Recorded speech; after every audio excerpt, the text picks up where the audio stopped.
नमस्कार बच्चों। कक्षा अष्टमी की रुचिरा पुस्तक के पहले पाठ सुभाषितानी में आपका हार्दिक स्वागत है। मैं डॉक्टर वेद प्रकाश गर्ग आपका अभिनंदन करता हूं। प्रथमः पाठः, पहला पाठ सुभाषितानी। सुभाषितानी शब्द सु प्लस भाषित, इन दो शब्दों के मेल से मिलकर के बना है। सु का अर्थ है सुंदर, मधुर, और भाषित का अर्थ है वचन। इस तरह सुभाषित का अर्थ हुआ सुंदर या मधुर वचन। प्रस्तुत पाठ में सूक्ति मंजरी, नीति शतकम, मनुस्मृति, शिशुपाल वधम, पंचतंत्रम से रोचक और विचारपरक श्लोकों को संग्रहित किया गया है। बच्चे, जिस तरह से फलम फले फलानी, एक फल दो फल बहुत फल होते हैं, उसी तरह से सुभाषितानी का अर्थ है बहुत सारे अच्छे विचार।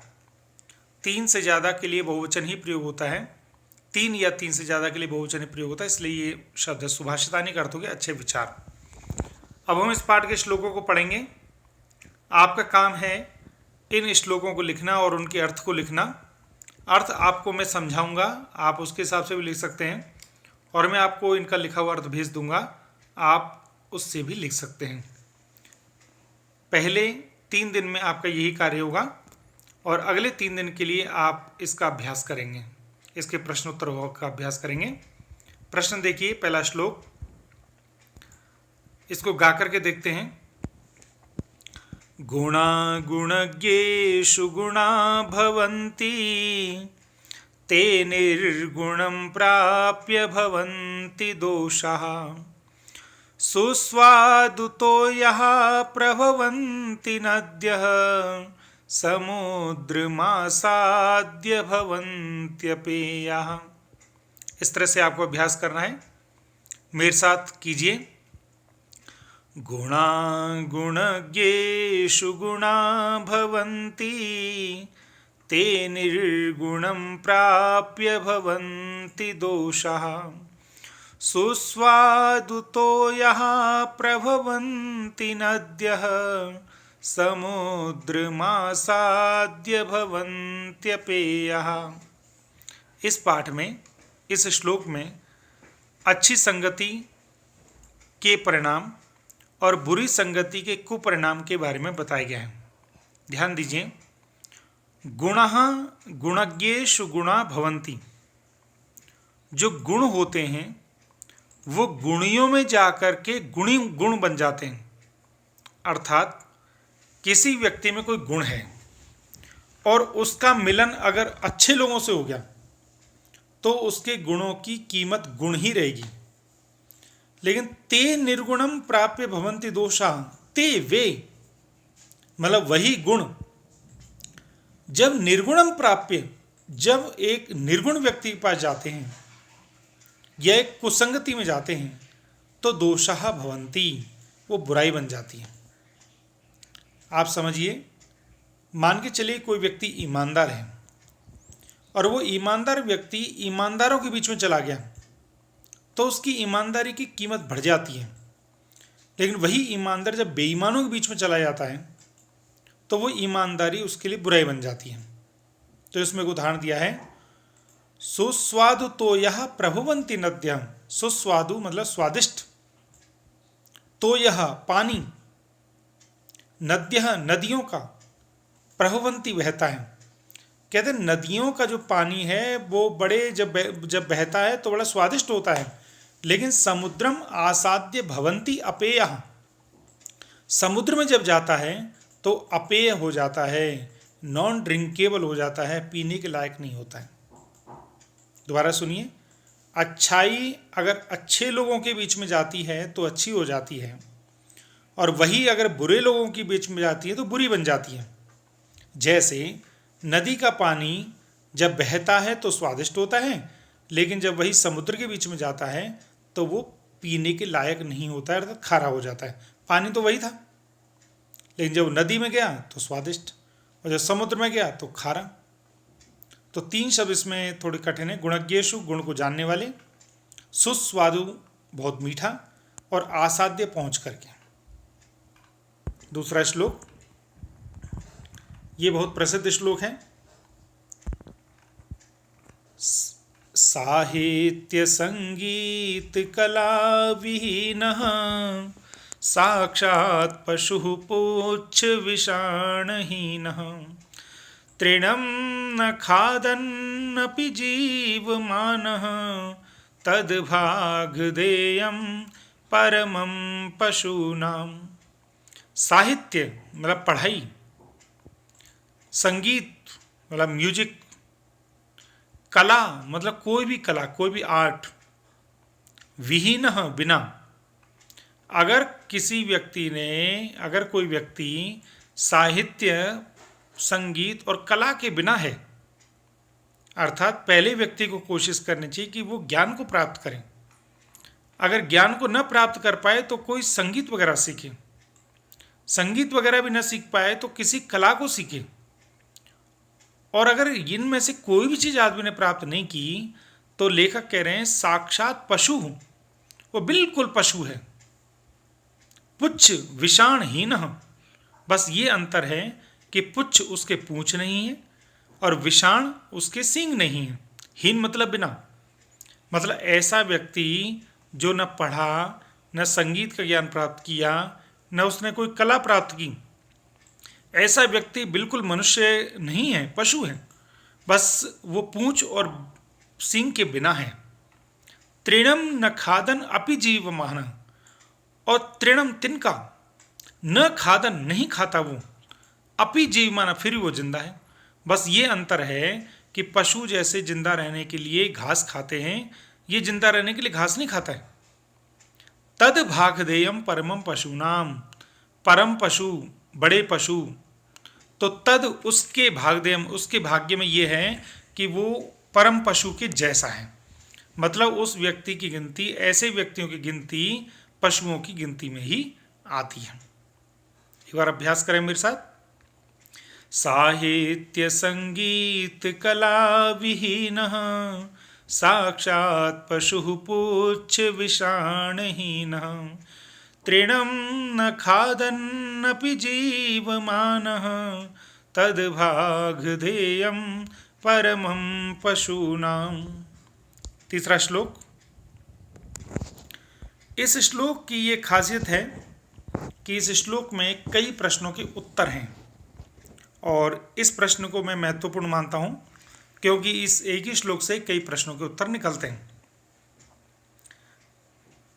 इसका गायन देखिए।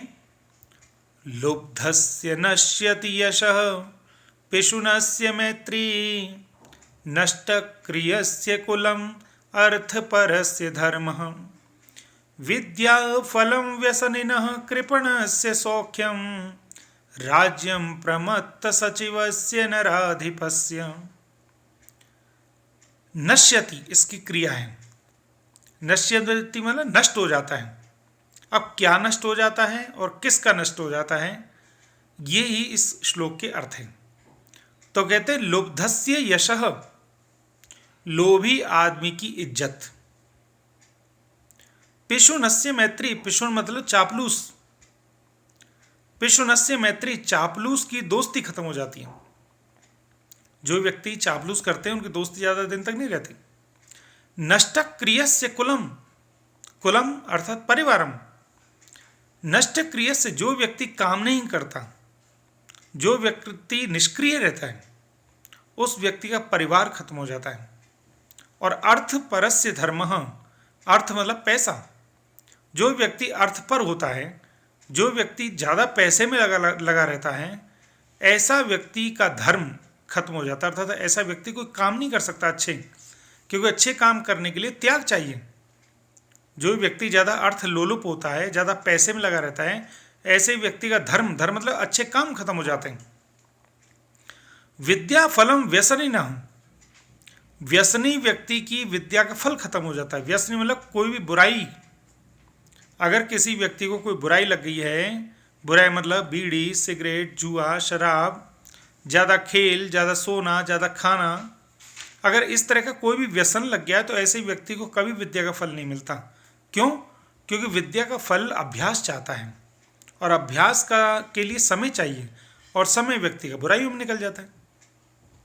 और कहते कृपणस्य सौख्यम, कृपण मतलब कंजूस, कंजूस व्यक्ति का सुख भी खत्म हो जाता है। कंजूस व्यक्ति किसी चीज का सुख नहीं ले सकता, क्योंकि सुख के लिए उसको कुछ खर्च करना पड़ेगा, लेकिन कंजूस है। राज्यम प्रमत्त सचिवस्य नराधिपस्य, नराधिप कहते हैं राजा को, सचिव कहते हैं मंत्री को, प्रमत्त मतलब आलसी मतवाला, राज्यम राज्य, और आलसी मंत्री वाले राजा का राज्य खत्म हो जाता है। तो दोबारा सुनिए, लोभी व्यक्ति की इज्जत, चापलूस की दोस्ती, काम न करने वाले का परिवार, पैसे में लगे रहने वाले के अच्छे काम, बुराई में लगे रहने वाले की पढ़ाई का फल, कंजूस का सुख, और आलसी या प्रमत्त या जो है ज़्यादा मत वाला मंत्री के राजा का राज्य खत्म हो जाता है। तो इसमें से प्रश्न बनेंगे, यश किसका खत्म हो जाता है, लोभी की क्या खत्म हो जाती है, चापलूस की क्या खत्म हो जाती है, दोस्ती किसकी खत्म हो जाती है, इस तरह से इसके प्रश्न बनेंगे।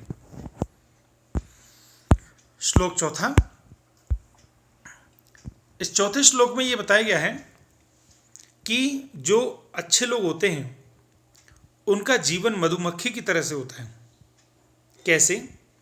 मधुमक्खी जिस तरह से हर तरह के फूल पर बैठती है, वो ऐसे फूल पर भी बैठती है जिसका रस मीठा है, वो ऐसे फूल पर भी बैठती है जिसका रस कड़वा है, लेकिन फिर भी वो हर एक फूल से दोनों चीज़ें लेकर के और अंत में जो पैदा करती है वो करती है मिठास, शहद। इसी प्रकार से जो अच्छे लोग होते हैं वो अच्छे लोगों के साथ भी रहते हैं, बुरे लोगों के साथ भी रहते हैं, दोनों लोगों की बातें सुनते हैं, लेकिन उन पर असर केवल अच्छे लोगों का आता है, और वो जो भी बोलते हैं, जो भी उत्पन्न करते हैं, जो भी अपनी वाणी से बोलते हैं, वो मीठे रस ही बोलते हैं, मधुमक्खी की तरह से। कैसे? देखिए, पीत्वा रसम तु कटुकम मधुरम समानम माधुर्यमेव जनयेत मधुमक्षिकासौ। ध्यान दें, इस पाठ में एक मुख्य ग्रामर आएगी, तत्सम और तद्भव। जो शब्द संस्कृत के नज़दीक होते हैं या संस्कृत के होते हैं वो शब्द होते हैं तत्सम, और जो शब्द संस्कृत से निकले हुए होते हैं और हिंदी के होते हैं उनको कहते हैं तद्भव। तो इसमें एक प्रश्न आएगा, जैसे कटुक तत्सम, कड़वा तद्भव, नेत्र तत्सम, आँखें तद्भव, दुर्जन तत्सम, बुरा व्यक्ति तद्भव, माधुर्य तत्सम, मिठास तद्भव। तो ये आपको ध्यान रखना है। कहते हैं पीत्वा रसम तु कटुकम मधुरम समानम, कटुक कड़वा, मधुरम मीठा, रसम रस को, समानम पीत्वा समान पी करके, मधुमक्षिका मधुमक्खी, माधुर्यम एव जनयेत मिठास ही पैदा करती हैं। असौ मतलब यह है, कहते हैं मधुमक्खी कड़वा और मीठा दोनों रसों को समान रूप से पीती है, लेकिन उत्पन्न केवल मिठास ही करती है। संतः तथैव, तथैव वैसे ही, संतः जो अच्छे लोग होते हैं, सज्जन दुर्जनानाम, सज्जन और दुर्जनों के, अच्छे और बुरे लोगों के, वचः वचनों को, समश्रुत्वा समान रूप से सुनते हैं, और मधुर सूक्त रसम सृजंती, सृजंती बनाते हैं, सृजन करते हैं, निर्माण करते हैं। क्या निर्माण करते हैं? मधुर सूक्त रसम, अच्छी अच्छी बातें। तो दोबारा सुनिए, जैसे मधुमक्खी कड़वे मीठे रस को समान रूप से पीती है लेकिन उत्पन्न केवल शहद ही करती है, वैसे ही अच्छे लोग, अच्छे और बुरे दोनों लोगों की बातें सुनते हैं, उनके साथ रहते हैं, लेकिन जब बोलते हैं तो वो केवल मीठा ही बोलते हैं। 5वां श्लोक, विहाय पौरुषम यो हि दैवम एव अवलंबते, दैवम भाग्यम, पौरुषम मेहनत, श्रम, विहाय छोड़ करके, यो जो, जो व्यक्ति पौरुषम मेहनत को विहाय छोड़ करके दैवम एव अवलंबते, दैवम भाग्य का ही सहारा लेते हैं, भाग्य का ही अवलंबन लेते हैं। प्रासाद सिंहवत तस्य, प्रासाद महल, सिंह शेर, मूर्धनि सिर, वायस पक्षी। कहते जो व्यक्ति मेहनत को छोड़ करके केवल भाग्य का सहारा लेते हैं, वो व्यक्ति कैसा होता है? प्रासाद सिंहवत, महल पर बैठे हुए सिंह की तरह से होता है, महल पर पत्थर के बने हुए शेर की तरह से होता है। और लोगों को पता होता है कि वो कुछ कर तो सकता नहीं क्योंकि पत्थर का बना है, इसीलिए वायसा पक्षी तस्य मूर्धनि तिष्ठन्ति, उसके सिर पर भी बैठ जाते हैं। मतलब जब हम मेहनत नहीं करते, केवल भाग्य के सहारे पर रहते हैं, तो हमें पता है, दूसरे व्यक्ति को पता चल जाता है मेहनत तो करेगा नहीं। क्यों? जैसे कि महल पर रखा हुआ पत्थर का शेर मेहनत नहीं कर सकता, तो दूसरे की निष्क्रियता को देख करके पक्षी तक उसके सिर पर बैठ जाते हैं। और देखिए, जो शेर मेहनत करते हैं, जिंदा शेर के सिर पर कोई पक्षी बैठ के दिखाए, क्योंकि उन्हें पता है वो खा जाएगा। इसीलिए इस श्लोक का अर्थ है कि हमें मेहनत करनी चाहिए। श्लोक नंबर 6, ये पर्यावरण के लिए बहुत बढ़िया है। इसमें बताया गया कि पेड़ हमें कितना कुछ देते हैं, और पेड़ एक ऐसी चीज है जिससे कोई भी व्यक्ति कभी भी निराश नहीं होता है, वो कुछ न कुछ जरूर देता है। पेड़, कोई भी व्यक्ति उससे निराश होकर नहीं लौटता है। देखिए कैसे, पुष्प, पत्र, फल, छाया, मूल, वल्कल, दारु भी, ये सब शब्द मिले हुए हैं। आपको धैर्य के साथ एक एक शब्द को बोलना पड़ेगा। पुष्प, पत्र, फल, छाया, मूल, वल्कल, दारु भी, धन्या महीरुहा येषां विमुखम यान्ति नार्थिनः। पुष्प, फूल, पत्र, पत्ता, फल, फल मतलब फ्रूट, छाया, छाया मतलब शैडो, मूल मतलब जड़, रूट, वल्कल छाल, और दारू मतलब लकड़ी। धन्य महीरुहा, महीरुहा कहते पेड़, पेड़ को कहते महीरुहा। मही मतलब जमीन, क्योंकि जमीन से पैदा होते हैं। कहते हैं पेड़ धन्य हैं। ये शाम विमुखम अर्थिनः न यान्ति, अर्थी लोग, चाहने वाले लोग, जिनसे विमुखता नहीं पाते हैं, अर्थात उनसे, पेड़ों से जो चाहने वाले लोग हैं, उनको कभी भी निराशा नहीं मिलती है। क्यों? क्योंकि उनकी आशाएं या तो फूल से, या पत्ते से, या फल से, या छाया से, या जड़ से, या छाल से, या लकड़ी से पूरी हो जाती हैं। अर्थात पेड़ अपने हरेक शरीर के अंग से, पेड़ अपने हरेक अंग से कुछ ना कुछ किसी को कुछ देता ही है, और अगर कुछ भी न दे पाए तो छाया तो देता ही है। इसलिए हमें पर्यावरण के लिए पेड़ों की सुरक्षा करनी चाहिए। अंतिम श्लोक 7वां। इस श्लोक में ये बताया गया है कि कोई भी समस्या आए तो उसके लिए हमें पहले से ही तैयार रहना चाहिए। ऐसा नहीं कि समस्या आएगी तब देखेंगे। तो क्या है? चिंतनीया ही विपदाम आदौ एव प्रतिक्रिया। आदौ एव शुरू में ही, विपदाम चिंतनीया, विपदाम प्रतिक्रिया चिंतनीया, विपदा की प्रतिक्रिया सोच लेनी चाहिए। कहते शुरू में ही, आदौ एव, शुरू में ही, आदौ एव में यण संधि, यण संधि होकर के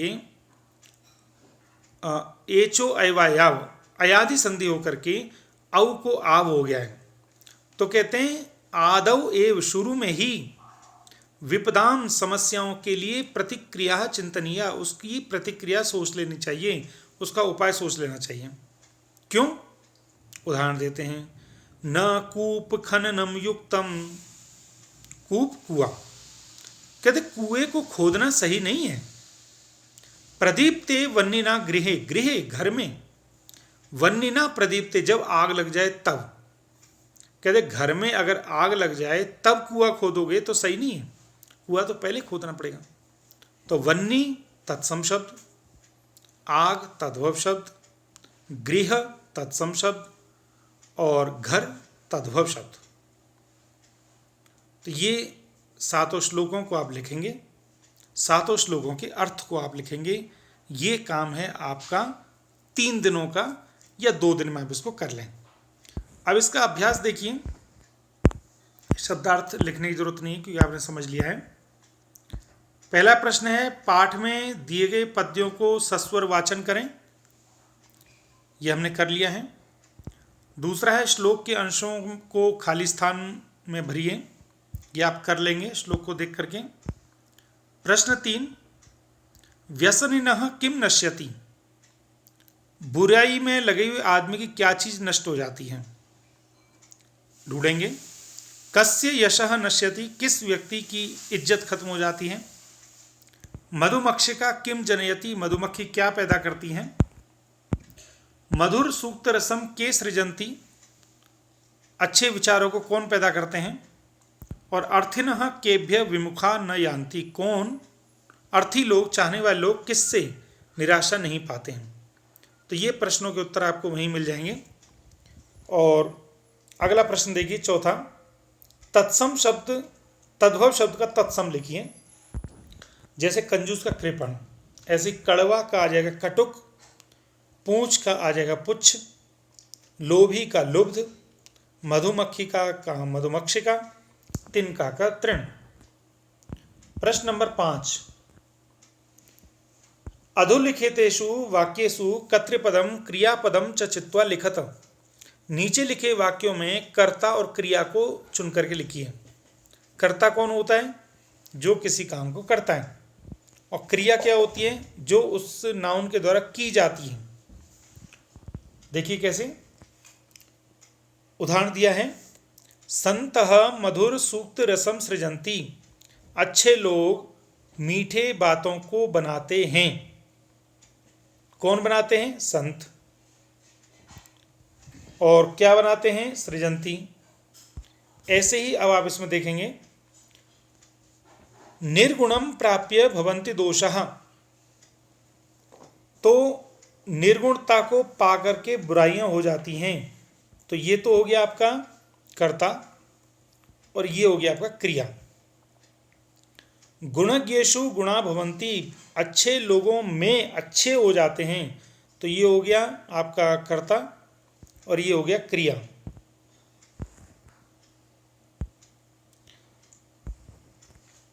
मधुमक्षिका माधुर्यम जनयेत, मधुमक्खी मिठास पैदा करती है।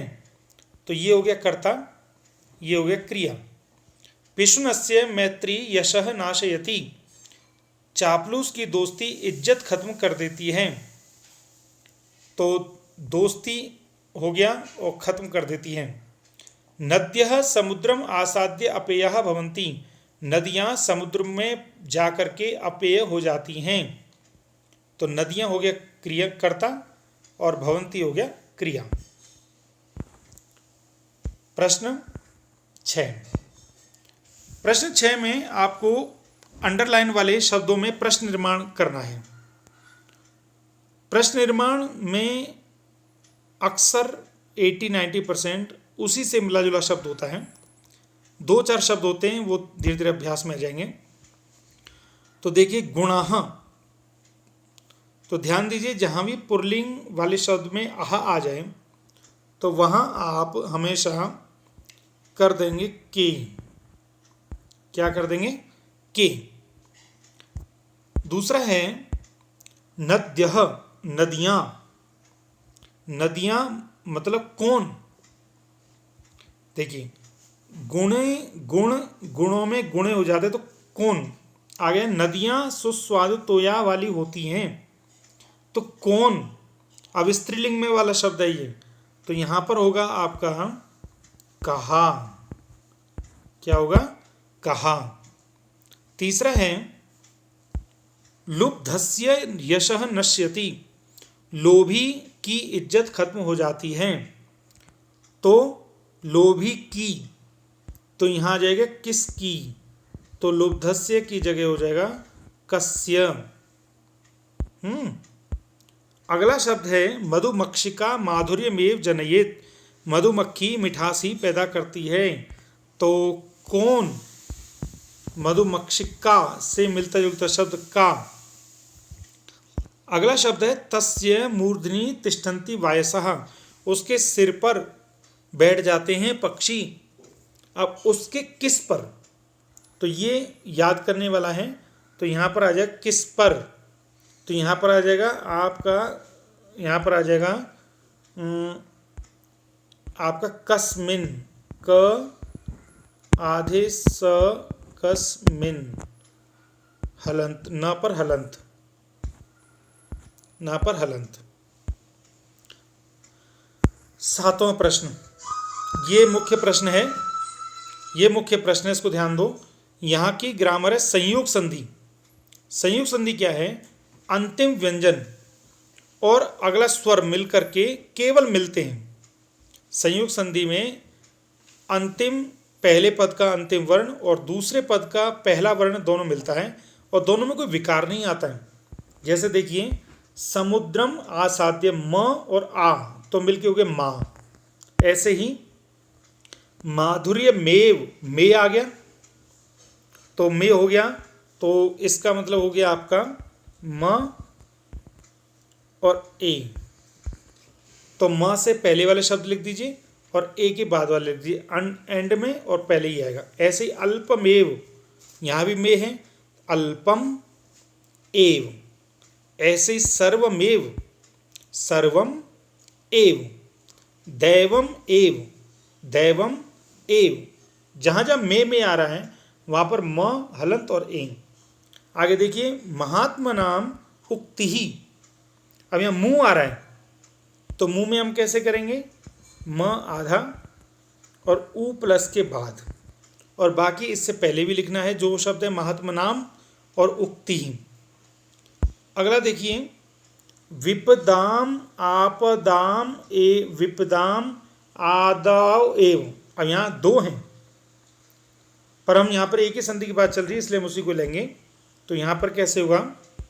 देखिए विपदाम, अब म में क्या है? आ, तो आ के बाद वाला शब्द प्लस के बाद और म से पहले वाला शब्द प्लस के पहले। योग्यता विस्तार वो चीज़ होती है जो पेपर में नहीं आती है, लेकिन पढ़ लें तो हमें उस पाठ से संबंधित और बातें मिल जाती हैं। प्रस्तुत पाठ में महान पुरुषों की प्रकृति मतलब नेचर, गुणियों की प्रशंसा, सज्जनों की वाणी, साहित्य संगीत कला की महत्ता, चुगलखोरों की दोस्ती से होने वाले नुकसान, स्त्रियों के, ये पुराने पाठ का है। इसी तरह से और भी इसमें श्लोक हैं। ये शाम न विद्या न तपो न दानम, ज्ञानम न शीलम न गुणो न धर्म, ते मर्त्यलोके भुवि भारभूता, मनुष्य रूपेण मृगाश्चरन्ति। जिनके पास न पढ़ाई है, न तपस्या है, न दान है, न ज्ञान है, न अच्छा व्यवहार है, न गुण है, न अच्छे धर्म है, ते मर्त्य लोके भुवि भारभूता, वे मनुष्य जमीन पर भार हैं और मनुष्य रूपेण चरन्ति, मनुष्य के रूप में ही विचरण करते हैं। ये सब श्लोक पाठ को पुष्ट करने के लिए हैं। ऐसे और देखिए, इनको आप प्रार्थना सभा में बोल सकते हैं सुविचार के रूप में। गुणा पूजा स्थानम गुणिषु न च लिंगम न च वयम। गुण ही पूजा का कारण बनते हैं, अर्थात सम्मान का कारण बनते हैं, न लिंग न उम्र। आदमी के जेंडर और आदमी की उम्र को देख के उसको सम्मान नहीं मिलता, सम्मान मिलता है उसकी क्वालिटी को देखकर। न्यायात पथ प्रविचलंति पदम न धीरः। जो धीर लोग होते हैं वो न्याय के रास्ते से नहीं हटते हैं। दुर्जनः परिहर्तव्यो विद्यया अलंकृतोपि सन। दुर्जन व्यक्ति को छोड़ देना चाहिए, चाहे वो कितना भी पढ़ा लिखा हो। न प्राणांते प्रकृति ही विकृति जायते चोत्तमानम। उत्तम लोगों की प्रकृति में विकृति नहीं होती है, भले वो मर जाएं, अर्थात वो अपने अच्छे स्वभाव से नहीं हटते हैं। उदिते सविता रक्तो रक्तश्चास्तंगते तथा संपत्तौ च विपत्तौ च महताम एक रूपता। जैसे सूरज उगते समय भी लाल होता है, डूबते समय भी लाल होता है, ऐसे ही महान लोग एक जैसे रहते हैं, चाहे संपत्ति हो या विपत्ति हो। तो ये यहीं पर पाठ समाप्त होता है। मुझे उम्मीद है आपको समझ में आया होगा। मैं आपकी एक सप्ताह में एक क्लास लूँगा, इसलिए आपका काम है इसको 2 भागों में बांट लें। पहले 3 दिनों में आप श्लोक लिख लें, उनके अर्थ लिख लें। अगले 3 दिनों में आप उसकी अभ्यास और प्रश्नों को पूरा कर लें। इससे संबंधित मैं आपको सामग्री प्रदान कर दूंगा। अगर आपको और कोई समस्या हो तो मुझे बता सकते हैं।